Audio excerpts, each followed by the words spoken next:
Hello दोस्तों, स्वागत है आपका इस वीडियो में।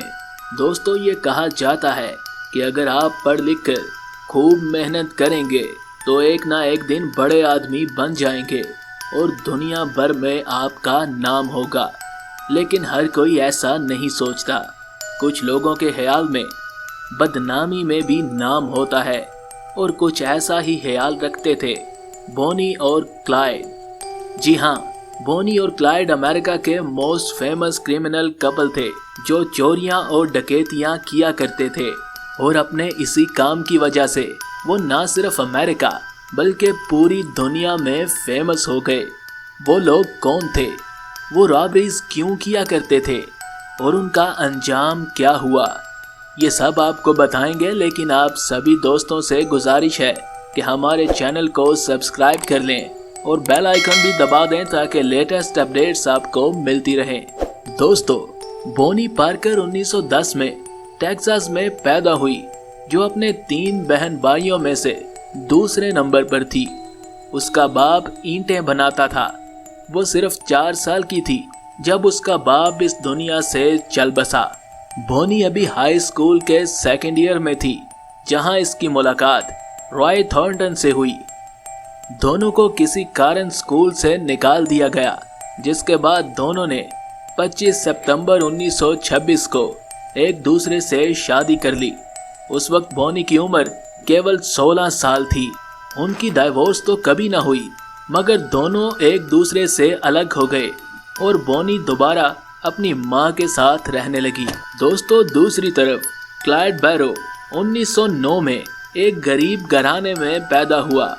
बचपन से ही क्लाइड को पढ़ाई में कुछ खास दिलचस्पी नहीं थी। 1926 में 17 साल की उम्र में ही रेंट पर एक गाड़ी ली और जिसे वो वक्त पर वापस ना कर पाया और उसे जेल की हवा खाना पड़ी। 1927 से लेकर 1929 तक क्लाइड ने अच्छी नौकरी करने की कोशिश की, लेकिन शायद कानूनी तौर पर सही काम उसके लिए बना ही नहीं था। उसने स्टोर लूटना शुरू कर दिए, गाड़ियां चुराना शुरू कर दी। इस काम में उसे अच्छी कामयाबी मिल रही थी। इसी दौरान 1930 में एक म्यूचुअल फ्रेंड के जरिए उसकी मुलाकात 19 साल की पार्कर से हुई और दोनों में अच्छी दोस्ती हो गई। दोनों साथ वक्त गुजारने लगे, मगर 1930 में एक रॉबरी के दौरान पुलिस ने क्लाइड को अरेस्ट करके एस्थम प्रिजन फार्म भेज दिया। वो सिर्फ 21 साल का था, लेकिन बहुत ही चालाकी से वो जेल से भाग निकला और भागने के दौरान उसने गन का भी इस्तेमाल किया जो बोनी पार्कर ने उसे जेल तक पहुंचाई थी। लेकिन बदकिस्मती से वो दोबारा पकड़ा गया। अब जेल के स्टाफ ने उस पर ज्यादा सख्ती करना शुरू कर दी थी, क्योंकि वो एक दफा भाग चुका था। उसे मारा पीटा जाने लगा। इस सब से तंग आकर क्लाइड ने एक लोहे के पाइप से जेल स्टाफ के एक मेंबर का सर फाड़कर उसे मार डाला। बोनी पार्कर और क्लाइड बैरो अब जुर्म की दुनिया में कदम रख चुके थे। स्टोर लूटने वाले मामूली चोरों ने अब कत्ल करना शुरू कर दिए थे। 1932 में क्लाइड ने अपना पांव जख्मी कर लिया, जिसकी वजह से उसे 6 दिन के लिए जेल से बाहर निकाला गया। इसी दौरान क्लाइड की मां ने उसकी बेल करवा ली, मगर जेल से बाहर आने वाला क्लाइड अब बदल चुका था। वो जुर्म की दलदल में धंस चुका था, लेकिन उसके अंदर अब पैसे या फेम की भूख नहीं थी। उसके सीने में बदले की आग भड़क रही थी और वो बदला लेना चाहता था पूरे प्रिजन सिस्टम से, क्योंकि वो जेल में होने वाले बर्ताव से बहुत गुस्सा था। पूरे प्रिजन सिस्टम के खिलाफ जंग लॉन्च करने के लिए उसे बहुत से पैसों की जरूरत थी। उसने फिर से स्टोर लूटना शुरू कर दिए।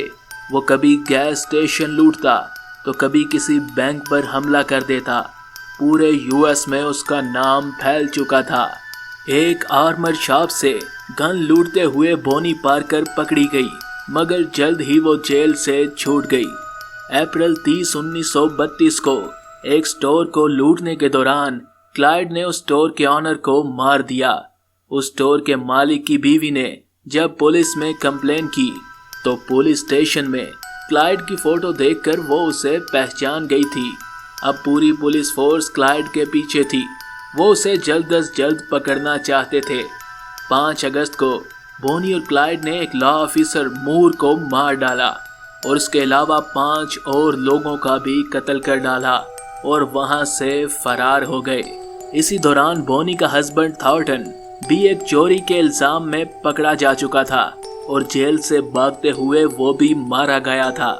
बोनी और पार्कर दोनों एक घर में पुलिस से छुपकर रह रहे थे।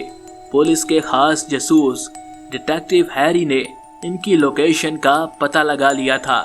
13 अप्रैल 1933 को पुलिस ने 5 लोगों की एक फोर्स इनको पकड़ने के लिए भेजी तो क्लाइड और उसके भाई ने उन पर फायरिंग कर दी। डिटेक्टिव हैरी भी इस हमले में मारा गया। इसी दौरान बोनी पार्कर एक कार लेकर आई जिसमें बैठकर सब फरार हो गए।